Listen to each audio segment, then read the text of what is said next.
بقول لك يا غالي، خد بطاقتي وفطرني معاك. اخد بطاقتك عشان افطرك معايا؟ اه. انت منين؟ انت من المنصورة اهو. طب اه. وايه اللي مخليك ماشي في الشوارع كده يعني؟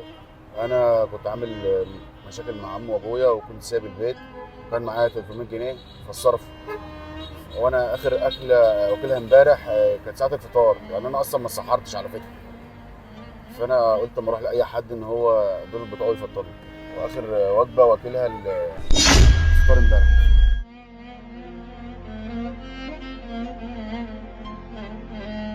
وهنا رن على اخوه وقال له في شخص هيفطر معانا. طب واحنا اساسا ينفع ناخد منك البطاقة عشان تفطر ولا الكلام من ده؟ لا، عشان بس ممكن بس يكون الاكل غالي ولا حاجه، فانا كده ممكن اكلفك فبس. يا عم من غير ضمان. ضمان ايه؟ انا عمري ما اخد منك حاجة حتى